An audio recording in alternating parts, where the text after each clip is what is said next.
Well, hello and welcome to the field force tutorial. Today we're going to be making this effect here. We got, first of all, some field forces that are moving some particles around. We have a tracer object. We have the new caps and bevels on these objects here. And we got this cool swirly thing going on. We got a bunch of stuff going on. So if you've been looking at learning more about field forces and how to control particles and all that stuff, this is it. This is the tutorial for you. So let's get started.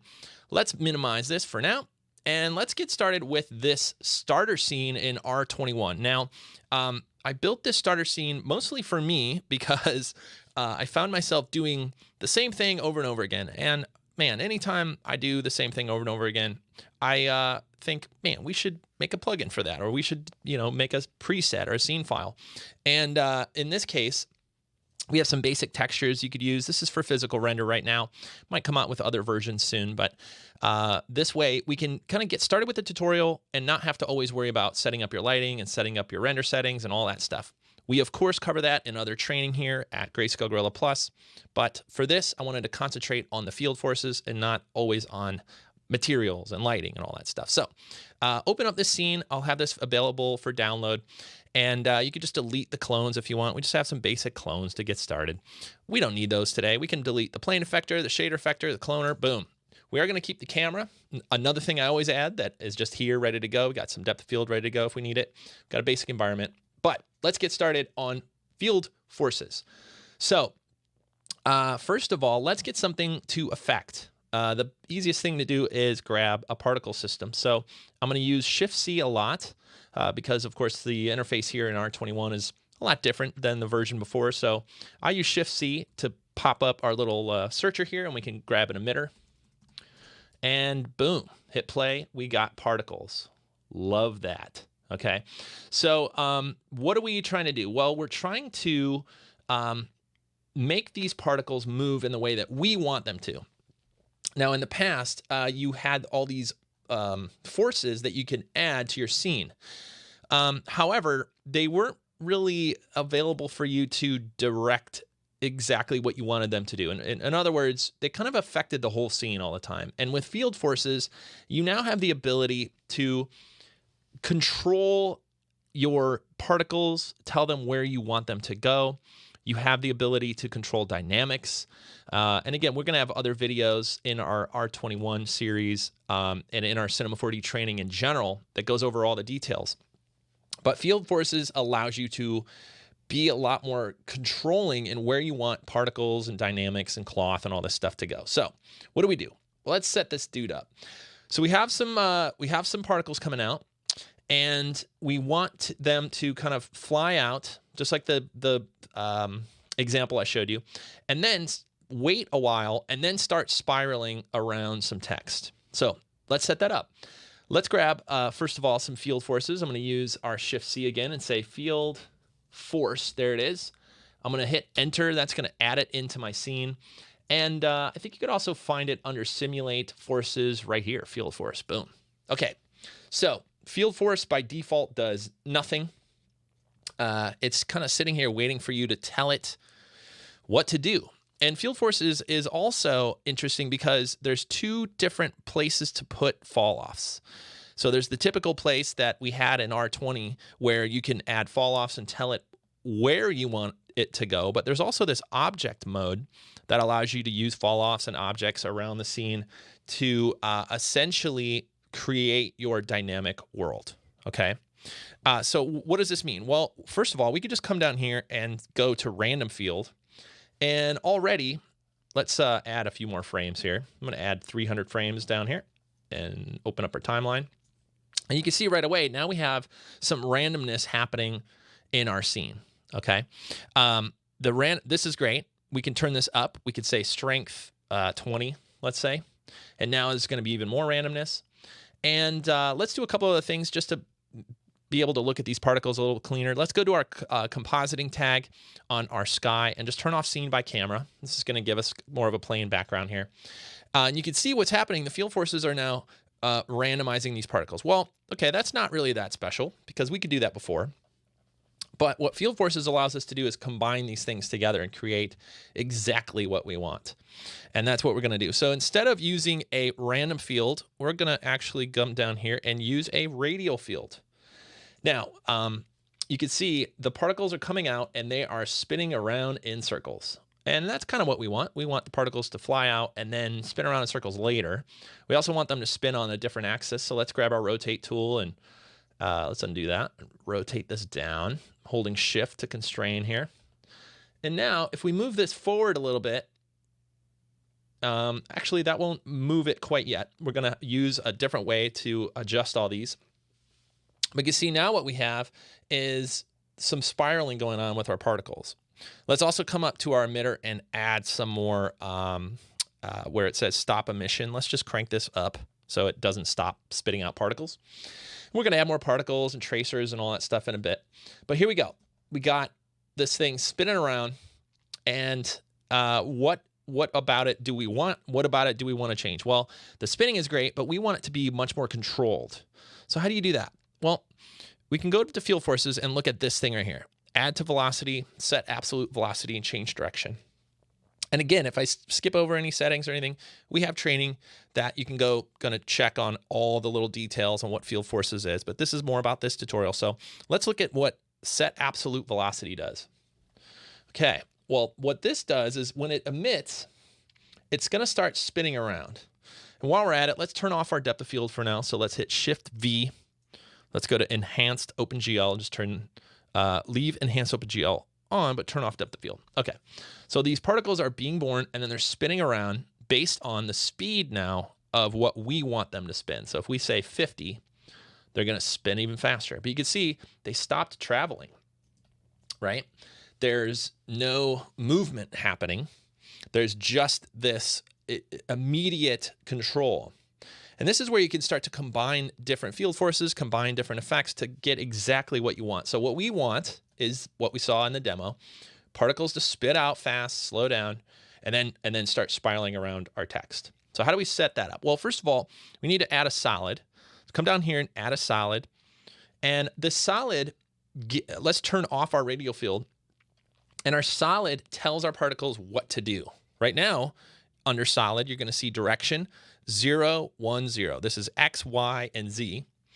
And so what the solid is saying is in wherever the field force exists, which is it exists everywhere. We can kind of ignore this display thing for now. I know we go into more detail in other training. Let's turn off display. Field force is essentially global in your whole scene until you start to mask it off, which we'll do in a minute. But let's get back to this object solid that tells you, okay, in the Y direction, you're going to go 1. If we turn this to 2, they're going to go even faster. Another way to speed them up is to go to strength and double that. Okay.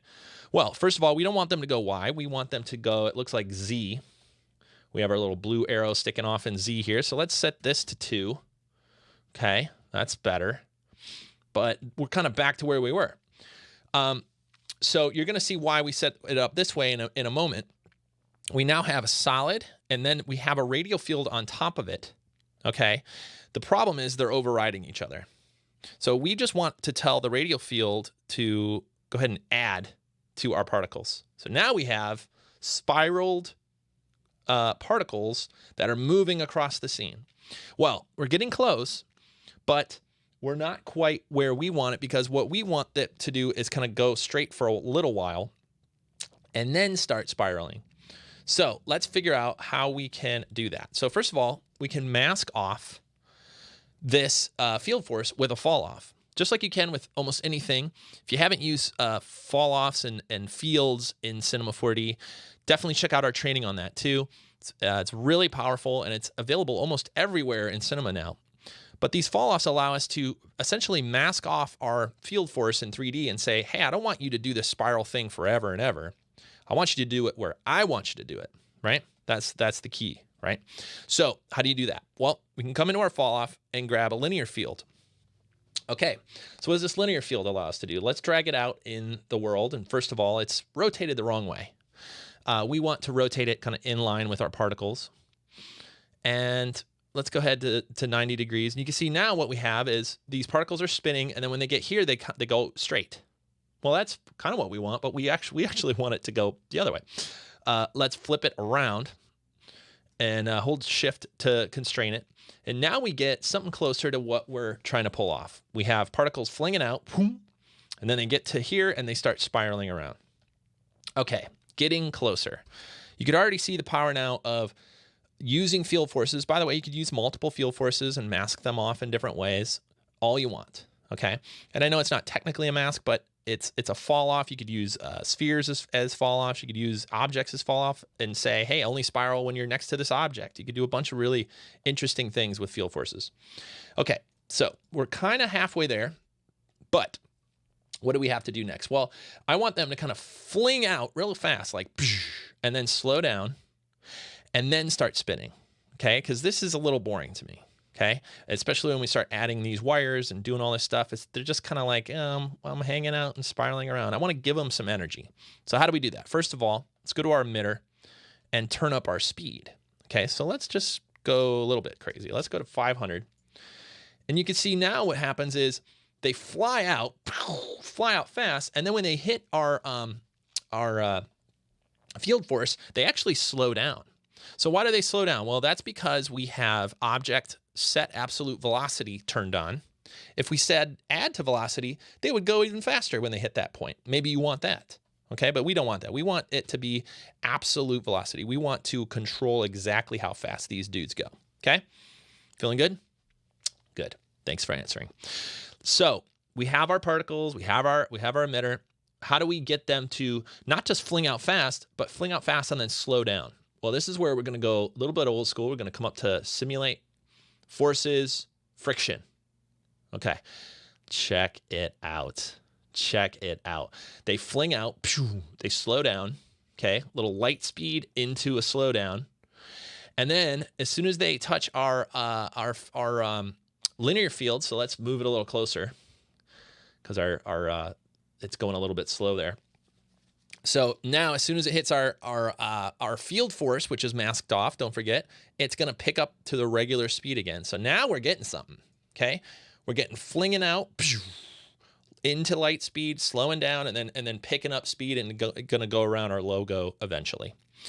So, you know, if from like the field force part of this is pretty simple setup, but I want you to understand like this, you can add crazy stuff to this. Like if we go down and add a spherical field and add this over here, well then now the spherical field is going to act on these particles as well. And we can add this to the mix as well. So if we go to add, you're going to see when it comes to here, they're going to kind of spiral around and try to add themselves to the spherical field. If they're spinning too slow, you can turn down the radial field. Like there's really a lot of controls you could do here. But that'll be for another tutorial another time. Let's delete our spherical field, don't need it. But we have our radial, we have our linear field controlling it, we have our speed. Let's go ahead and speed that up a little bit more. Let's go ahead and say 1,000. Got to do the sound effects, folks. Let's move our linear field up and maybe shrink it down so the transition is faster. But now we have slow down. And then I kind of want this anticipation and then have it kind of take off.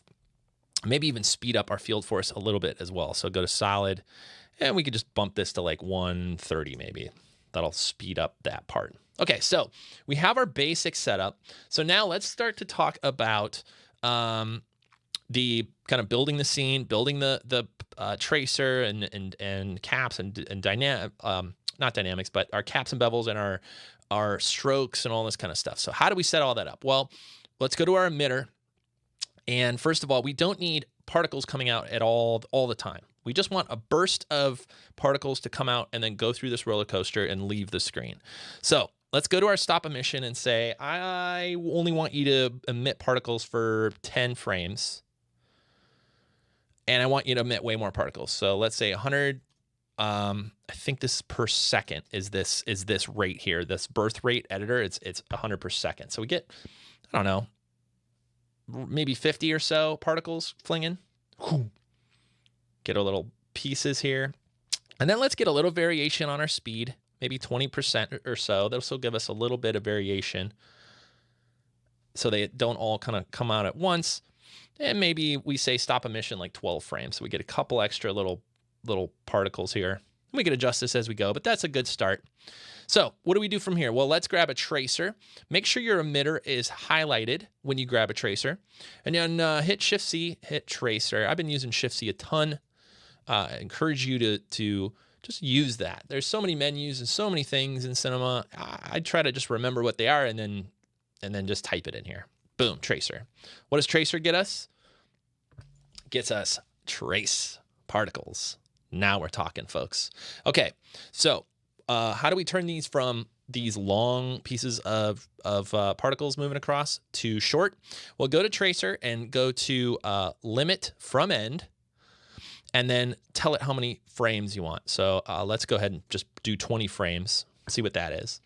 And now we have this really cool kind of cable animation that we're gonna stroke and add, stuff to and give it a little bit more depth, obviously. And this might be obvious, but if we hit render right now, nothing shows up. Okay, that's because there's no geometry here. It's just particles. It's just little dots. Essentially, a bunch of nulls and a bunch of splines that don't really have a life in 3D yet. So how do we do that? Well, let's go up in here and go to sweep. And we're going to sweep another spline around our tracer. So let's go to end side, and we're going to use an end side to sweep around our tracer. Now I'm going to throw a color on one of these pre-made materials up on here just so we could see it. And again, this is why I built these this pre-made scene, so we don't have to go build a material and all that. Of course, we have training here on Plus that you can go dive in on all that stuff. But boom, drag it up there. And you can see it's doing what we want, but this end side is just way too big. So let's just shrink it down until it's, and again, I grabbed it and I grabbed our scale tool here and I just shrank it until it was more like a cable. Okay, let's back up. Let's hit play, see what we got. Very, very cool. Now, by the way, we hit render and we got geometry, my friends. This is good. Okay, so where do we go from here? Well, let's look at some of these settings to make sure this is cleaned up. One thing I'm seeing is it's kind of flickering around. One thing I always end up turning off almost all the time with sweeps is this banking checkbox. This kind of cleans up the way that it's rendered. You can see it's a lot smoother now. And then, of course, we could turn up our inside to something like, 12 sides or 20 sides. This will clean up and make it look more like a cable, more round. It's just a lot. It gives you a lot more control than the circle spline, and that's a little tip from us. So, okay, now we got our cables. Now let's talk about how we can taper them and make them look a little bit more fun. So, in our sweep, we can first of all go to caps, and we have this new cap system and bevel system that is in R21 and up. Okay, so first of all, you can just use the size, and that's good. That's a good start. And while we're here, we should all save. I'm gonna say save project as, since I already have a name for this, which is our starter scene. So we're just gonna call this Field Force Demo 1.c4d. Very, very unique name. So we have our basic cap here, but we can also go to something like step. And now if we move these steps up, we get this really much more unique geometry that is just available to us on these cables. And again, this is just showing up on both sides. And now we can add some really unique bevels and caps to almost all these objects, just to make it a little bit more fun. Okay, so let's go to step, and you can see we're getting some way. That's something cool, but we're not quite getting what we wanted from the demo. So, or from the example. So what we can do is go to curve, and now curve allows us to make a custom spline. And again, we have videos in this, and I think Andy has one that's really unique. He shows you how to really build a really amazing custom curve, but there's also these presets. So I love presets. Let's go load a preset. So we got some really cool ones here. We got this half circle that bevels in and out. And again, if we zoom in on here, you can see, if we shrink this down, we get a custom cap that you can go dial in. Well, one thing I do want to do is say extend shape. Okay, and this is going to allow me to not just extend our bevel out further, but actually invert it so it goes in further. So it actually kind of creates a cap. And so kind of what I had in mind as I built this is one of those like RCA cables that you would plug in. I don't know how many people are using RCA cables these days, but I think it's all like HDMI, you know. But back in my day, kids, it's got some RCA cables, you know, those little red and white things. So how do we build something like that? Well, first of all, we invert that cap just like we did. We use this height to kind of offset this cap and make it go in on itself a little bit. And then we can add a little bit more size to it as well, just to thicken it up. But what we really need to do is taper this cable so it's not all the same thickness. So how do you do that? Well, let's go into our sweep and let's go into Object, Details, Scale. Okay, so first of all, you can adjust the scale and taper each one of these little sweeps here and make it look like whatever you want, right? So what I want it to do is start off real fat at the tip here and then scale down over time. So let's go ahead and build that curve just by dragging this curve here. And you can see now we're getting something that kind of looks like a golf tee back here, but it looks a lot more like maybe an RCA cable kind of thing here. And if we accentuate this little bulgy piece, and by the way, we scale up our end side a little bit, we'll get kind of a fatter tip here, and then it'll scale back over time. So I think we got to clean up this curve.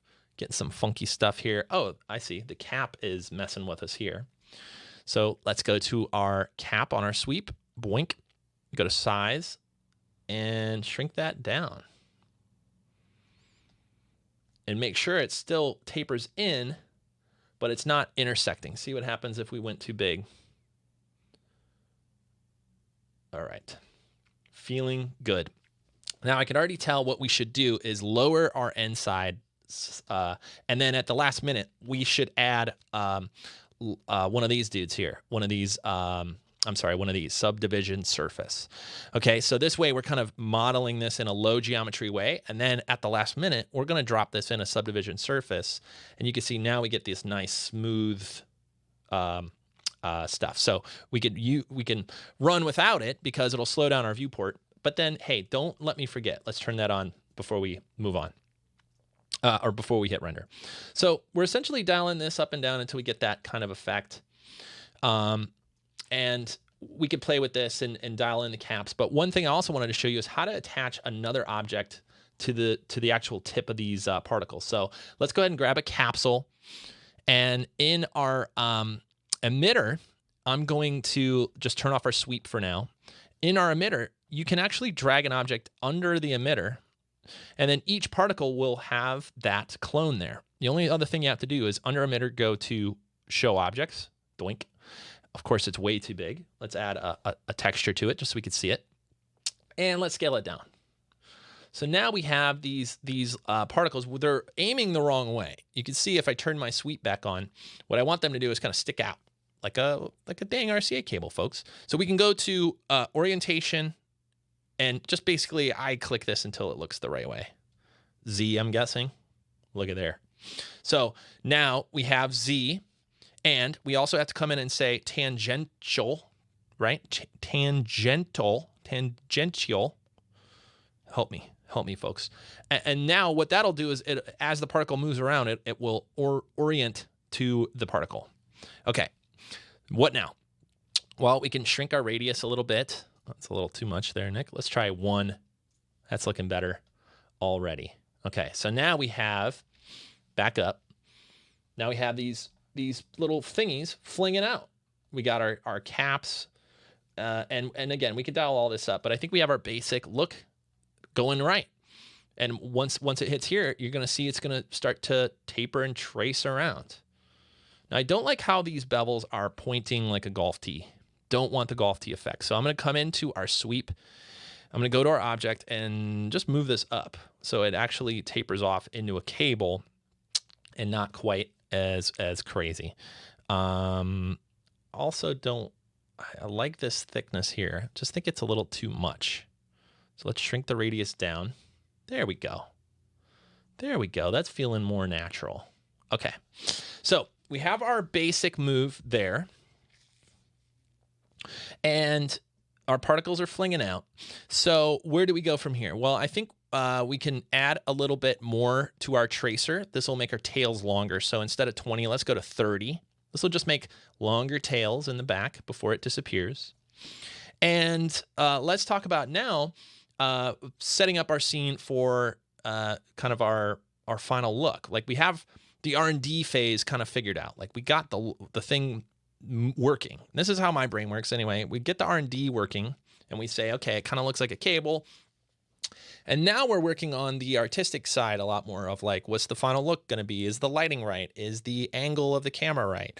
How many particles should there be? I think there's too many, right? This is the part of the project where it gets a little bit more of that last 10% that takes twice as long, right? So let's work on it. I mean, this is a part of creation, is figuring out how many dang particles are going to spin around your logo. So I just reduced it down. I said 50 just to reduce this down. And don't forget, we're going to add more. Okay. So let's go ahead and do that. So whenever I want to duplicate something like this, I try this first. Sometimes this works, sometimes it doesn't. Depends on how the the systems are set up, all this other stuff. Thank you, 1Password. But I just drop everything I want to duplicate in a null. In this case, it's our subdivision surface, our tracer, our emitter. Okay, our capsule's in there. And I don't need another field force. Okay, I don't need extra friction. They're going to both work in the same way, but I'm literally going to just call this one like white cables. And then I'm going to duplicate this and call this one black cables. Okay, so let's just see if this works. So let's grab our emitter and let's scale it up so that we have more more flinging out, but they're all essentially using the same thing. Holy moly. Okay. So you can see what happened. I scaled it up. And now what we have is the whole system got scaled. Our cloners, our objects out here are screwing up. There's a lot that broke because I scaled it. So I'm actually going to bring this down. Okay. First of all, check and see just by duplicating it, it did work. We are getting twice as many clones here. I think they're overlapping because they're identical. But instead of scaling the emitter, this is one of those little things that you're like, everything was working until it wasn't working. Okay, well, instead of scaling the emitter, I'm just going to make the emitter bigger. Now, what's the difference? Well, scaling the emitter scaled the capsule below it, scaled potentially the whole system. I may have even grabbed the black cables null and tried to scale that up. That's going to give us issues. No, all I want is a bigger box for our particles to fly out of. So let's go to, let's just make a little bit wider, but much taller.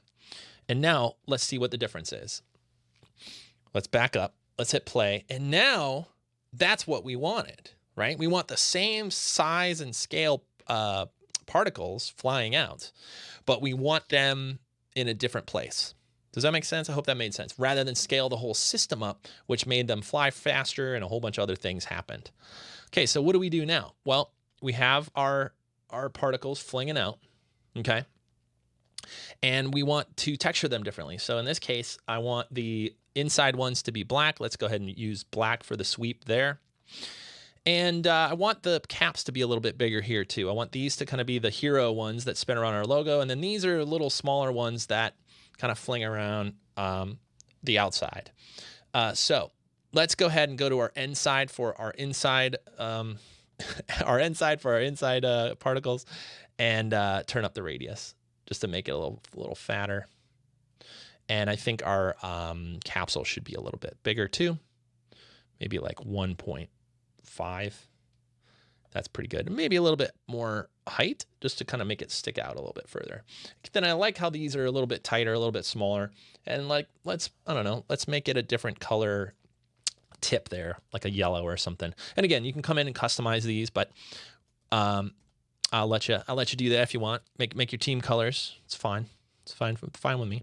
But you can see what we have. We have our particle system, and they're all behaving in the way that we want. Now, once these get to our thing here, they're going to spiral around just like we wanted.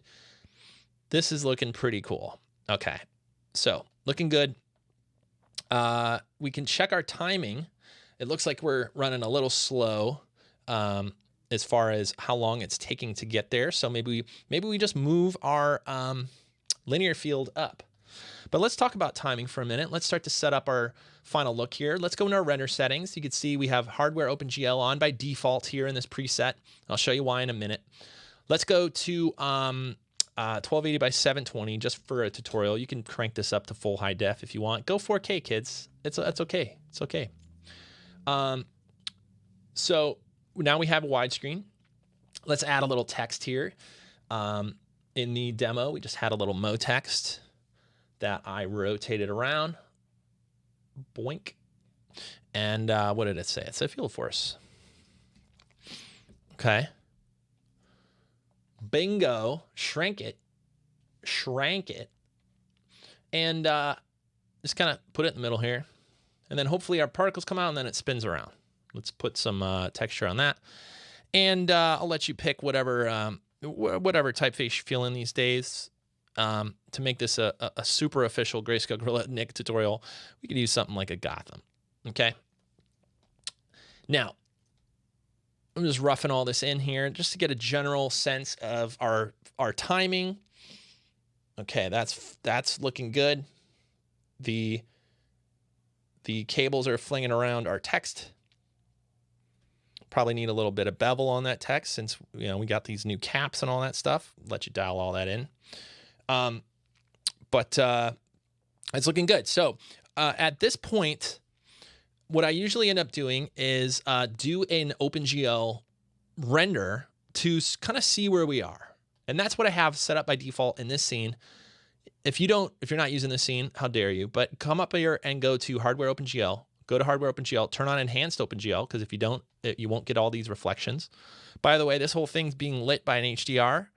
And if you have, HDRI link from us or anything, you can go dial up all the lighting that you want. We have one of our reflective from our metal pack in here by default. But again, you could kind of replace this if you have HDRI link. We're going to use this one for now. It's looking pretty good. Let's do an OpenGL render and see what this all looks like. In our output, it says all frames. That's what we want. I'm going to hit Shift R. And I'm going to render without saving. That's fine. Oh, I'm okay with that. And we're going to get an OpenGL version of our scene. So what's the difference here? And you probably heard me say this before if you've seen some other videos. But what we're seeing now is going to be a much more real-time way to see what our scene looks like. Obviously, it's not a final render. We have all these objects around. But it's basically RAM caching a version of what is already in your perspective view. And so I'm just going to stop it since the particles left already. It looks like we only need to render to about 140, but let's check the timing first. Now that it's here, we're now getting a much more realistic sense of timing. Because again, if we click play in our regular thing, it's going to be up to how fast our video card is to see it. This is actually playing back in real time. You can see it's real time because it says right here, 24 frames a second. This would be red and a different color if it was not playing back full time. But we got this. It's all working. Bingo. Okay, so what are we seeing? What do we like about the animation? Well, I like the timing, actually. I don't like that I see the particles coming out of our emitter. I want them to come from the side of the screen. I think that might be a little bit more fun. I also want the white ones to be behind the black ones. Like I want the black ones to move first and then the white ones to kind of follow so we can set up a kind of a secondary animation. There's also, it's also extra clear that it's the same seed. We have almost the same pattern, like this top one moves about the same time. See how those two are kind of the same? It's because this is just a scaled version of the other one. It's going to be identical. So let's fix that stuff and set up our render here. So let's close it. Let's go to our emitter in the white cables. Did we? No, I labeled them backwards, folks. I labeled them backwards. just got to remember they're backwards. So the black cables are fine. Let's go to the white cables, which is named improperly, and go to the emitter and say, okay, I want you to start the emission at 8 frames, and I want you to stop emission at 16 frames. Okay, back up, hit play, and now we have this offset. Second thing is, we need to make sure that they are being born off screen. So that means we probably have to do something more like this. And that means we might have to dial this up a little bit larger, and we may have to move some emitters around and all that stuff. But I will trust that you can do that. Move these things around until they feel the right scale and they're centered in the screen here, like our little field force is centered. One way to know if it's centered is to click on our camera, and our camera gives us this little dot right here. So I think the center of this text is somewhere around here.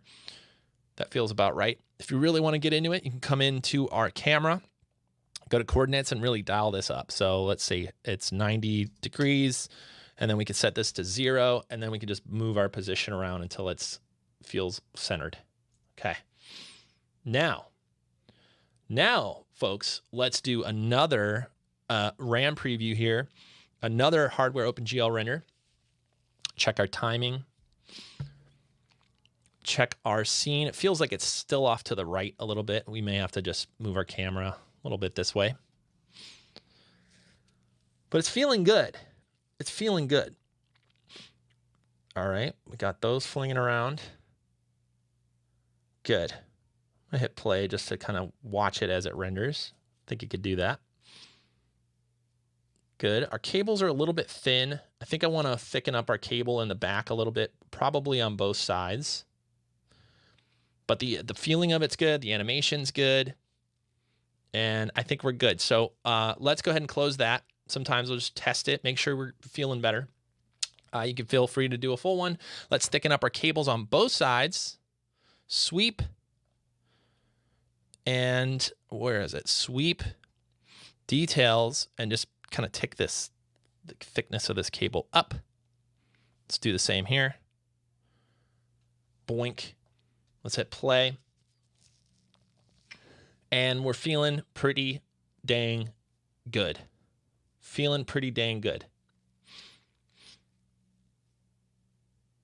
Okay, that's feeling good. We're spinning. And so now here's where I would switch our renderer. So first of all, let's go ahead and turn on our subdivision surface on both of these emitters here. And this will round and clear up some of this cable geometry and just smooth it way out for final render. Well, let's set up that final render. First of all, by going into your render settings and clicking on physical render. Now, if you're using a third-party renderer, you're going to have to re-texture this and set all that up. And again, if you're using Redshift, make sure you check our training out. Got all that stuff here on Plus. And I'm going to go to physical for this one. We'll leave it at 1280. That's fine for now. And I'm going to come down to physical, and it's set by progressive by default in this preset. Okay. And we could talk about progressive rendering in maybe another video, but I'm just going to switch it to fixed just so we could see some results pretty quickly. I'm going to set this to 2. And this will allow us to kind of render relatively quickly for physical render. It's not the fastest render. I think it looks pretty good. It is a little slow. So we're just going to dial it down, and we're not going to say all frames. Heck no, we got no time for that right now. We got to take a coffee break, maybe a day off to render all this. It's going to be a few hour render. But let's go to current frame, okay, and close it and hit Shift R. And now that's going to render it to the picture viewer. And it's going to render this frame exactly. So let's see what we get. It's calculating all the lighting right now. It's calculating all the geometry. And you can see the actual render didn't take too long, although it's a little bit grainy. We're going to have to crank those numbers up. But it's looking nice. I think a little bevel on our text would go a long way. But you're checking for a lot of stuff. In fact, I'm going to scale our final render up because I want to check for grain. 1920 by 1080. If you are using physical render, here's how I set up physical render to be as low grain as possible. I use these numbers. I have usually 2 for blurriness and shadow. We have other videos that go through physical render settings at Grayscale Gorilla, but the sampling subdivision is the main one. And I usually start low and just crank this up until it's good, and then I back it down a little bit. So let me show you what I mean. Let's go to 4. I'm gonna hit render, and we're gonna wait for it to calculate, get all this stuff going. Now 4, by the way, is not twice as much as 2. It's I'm gonna get the math number wrong. It's like a logarithmic scale or something like that. 3 is actually twice as much as 2, and 4 is like even more. Like it's twice as much as 3. So it's like 4 times more samples. So don't go crazy on that number. But this is feeling pretty good. It's taken 30 seconds to render. That's not so bad. But we're looking for grain. We're looking for reflections that are a little grimy. It's not perfect. The scaled up versions always look bad, but it's looking pretty good. I think we're close to where we need to be. So from here, it depends on if you want to mess with grain at the end, or if you have a whole night to render it, maybe pump it up a little bit more, but keep an eye out for this render time. You don't want to just go to 5 and then hit render. That's literally twice as much. Okay. You might want to go to 4.2. Okay. So let's call it that good. Let's go to save. Let's talk about how I rendered the final version. And then in just a minute, we're going to head to After Effects, and we'll do the final bit. So I think I did a 16-bit ping, and I also used an alpha channel, okay, and I kicked it out. And then don't forget, we had to go to output and say all frames. We had to pick a place to go save it. And I think that's as far as we got. Now, one thing here is we're not using any global illumination. In fact, these materials aren't really set up for the quote global illumination. We're using, again, I should probably do this in a separate video, talk about physical render settings and reflection depth, but this is why I wanted you to use this preset thing, because a lot of the things that I dial in for physical render and to work faster is all already here. Like reflection depth's already 3, ray depth's already 5, like crank some of these numbers down. Again, check out our other videos for that. But let's get rendering so that we can get the final version in After Effects. So go ahead and hit render, hit Shift R, and when you have some stuff ready to composite, I'll see you in the next video where we jump into After Effects.